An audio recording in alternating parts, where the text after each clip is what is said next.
Hey guys, I'm Royden from Gadgets 360 and today we'll be taking a look at the brand new Samsung Galaxy A31. Now Samsung claims that it's all sorts of awesome, but is it really? Stick around till the end of the review to find out if you should be buying the Galaxy A31. Now before we go ahead, don't forget to subscribe to our channel and also hit that bell icon so you're the first to know whenever we have a new video.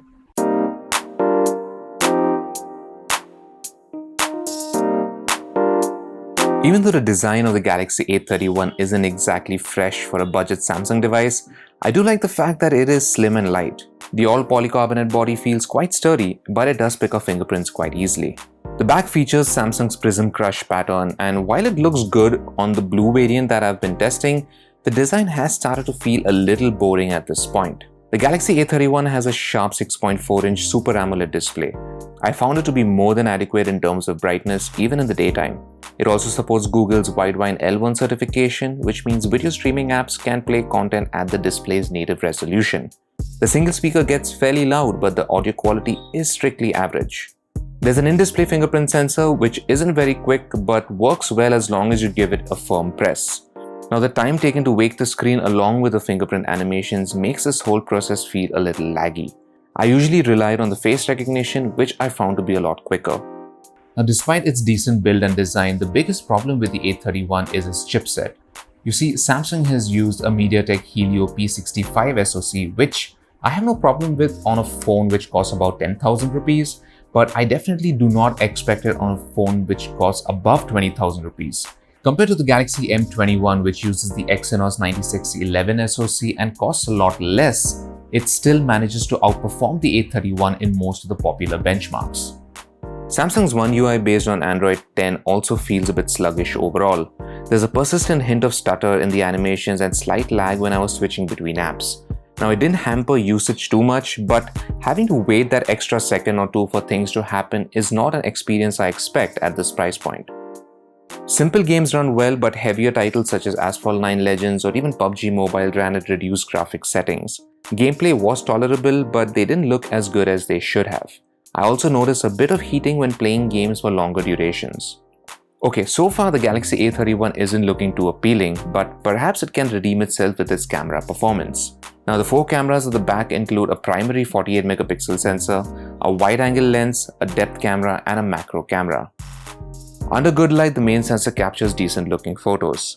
In low light, noise is suppressed well, but details are lacking, which is noticeable when you zoom into photos a bit. Close-up shots under good light fare better with good details and colors, but due to shutter lag, even slight movements can cause blurring in some parts of the image. The wide-angle camera captures comparatively weaker details, and HDR isn't as effective as the main camera. In low light, details are much worse and there's no night mode to help salvage the shots. Live focus works decently well and the amount of background blur can be adjusted for portrait shots. The macro camera does a fair job with extreme close-ups, but I didn't find image quality to be much better than what I've seen from phones with 2 megapixel sensors. Videos are limited to a 1080p resolution, but quality is alright given ample light when shooting with the primary camera. The Galaxy A31 doesn't offer even electronic stabilization, so movements with the camera look jerky. As expected, video quality is just about acceptable under good light, but very poor in low light. The front camera uses a 20 megapixel sensor and selfies are generally usable when shooting outdoors in daylight. Skin tones tend to look a little too warm and HDR can be a little bit of a hit or miss, but it's not too bad. The front camera struggles to reproduce good details in low light, often leaving you with soft textures and weak details. Overall, the cameras on the A31 are pretty underwhelming and they do lack many features that are often found in phones that cost a lot less. If there is one redeeming quality about the Galaxy A31, then it would be the battery life. The 5000 mAh battery lasted for 18 hours and 11 minutes in our HD video loop test, which is very good. There is 15-watt fast charging, so you can charge the battery up to 50% in an hour, but filling it completely takes well over 2 hours. The middling performance and underwhelming cameras are faults that are too glaring to ignore when you're paying more than 20,000 rupees for the Galaxy A31.